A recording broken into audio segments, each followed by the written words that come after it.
Today it was revealed that the Biden administration is going to be suggesting full sovereign immunity for the head of Saudi Arabia, Mohammed bin Salman, in a civil case that's being pursued over MBS's brutal assassination of the journalist Jamal Khashoggi. There's a government filing released just in the last day that says the United States government has expressed grave concerns regarding Jamal Khashoggi's horrific killing and has raised these concerns publicly and with the most senior levels of the Saudi government. However, the doctrine of head of state immunity is well established in customary international law and has been consistently recognized in longstanding executive branch practice as a status-based determination that does not reflect a judgment on the underlying conduct at issue in the litigation. So they're going to suggest that the case go away, and it's looking like that suggestion might result in the case going away. But they're not actually saying he didn't do it. They're just, once again, helping to work to make sure that a powerful elite suffers no consequences for his actions. And many people are predicting that the Biden administration doing this could result in this case dissipating. What do y'all think? Yeah, well, the doctrine is true. Whether it's been applied evenly is a different matter. And so the issue here is Biden saying one thing and doing another, which has happened a lot, let's be honest. And he's a politician, American politicians do this nonstop. So when he was running, he was huffing and puffing about, oh my God, I'm gonna hold Mohammed bin Salman accountable, etc. And then he gets into office. And if it was just this, I'd actually totally cut him a break and say, hey, look, it is an actual doctrine, right? But he went and kissed MBS's ring, Biden did, and he got nothing for it. And the Saudis slapped him across the face and raised the price of oil anyway. And the Saudis are basically declared that they love Republicans and they prefer, I mean, think about it. They are massive right wingers within Saudi Arabia. And so they love our right wingers here in America and they prefer them. So if you're gonna do this though, I would then try to hold them accountable in other ways, but Biden hasn't done that either.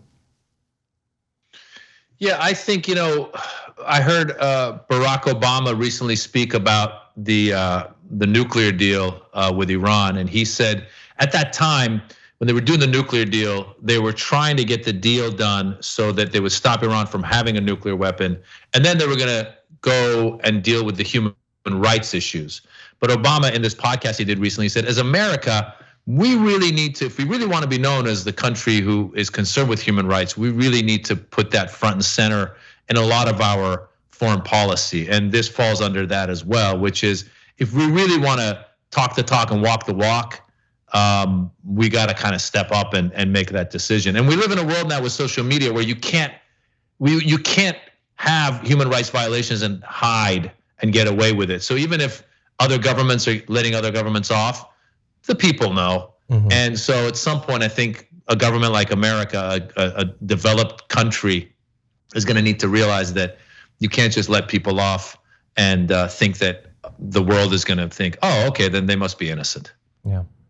I want to give you just a response to this announcement by one of the heads of a group, the executive director of Dawn. This is a pro-democracy advocacy group that was set up by Khashoggi before he died. It says, it's beyond ironic that President Biden has single-handedly assured Mohammed bin Salman can escape accountability when it was President Biden who promised the American people he would do everything to hold him accountable. Not even the Trump administration did this. Yeah, and so, I mean, look, it's Biden's weakness. So again, this legal doctrine is real and there's a good reason for it. But at the same time, here's how I would believe Biden that he's just upholding the law, right? If he said, oh, Mohammed bin Salman, you said, look, the fundamental deal between Saudi Arabia and America is you give us cheap oil, we give you security. Without our security, you'll get run over in 19 days, you'll be gone, okay? Everybody knows that, whether it's Wahhabis internally or it's anyone externally. And remember when Saddam Hussein went into Kuwait, the reason we attacked back is because he was then gonna go into Saudi Arabia. And the Saudi Arabian royalty invested heavily in Depends and then was like, oh, please, America, help us, right? So, okay, well then, you're not giving us the oil in the way that you promised and you're murdering columnists. Okay, yeah, you have sovereign immunity here. You don't have to do this lawsuit, but guess what? We just pulled your security. We're not giving you a single weapons deal anymore. We're gonna make sure that you end that war in Yemen where you brutalize the people of Yemen.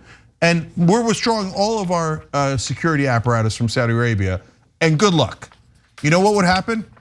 We'd get lower oil in 2 goddamn days. But you need a leader with some sort of strength. By the way, Trump didn't do it either. Trump went over and kissed his ass 17 times.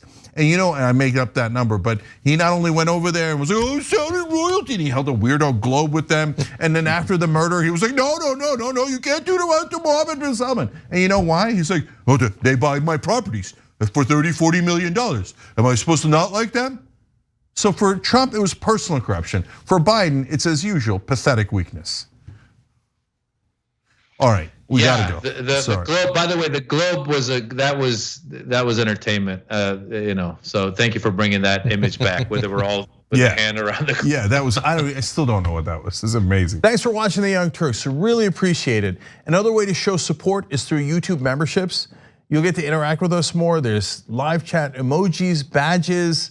You've got emojis of me, Anna, John, JR. So those are super fun. But you also get playback of our exclusive member-only shows and specials right after they air. So all of that, all you gotta do is click that join button right underneath the video. Thank you.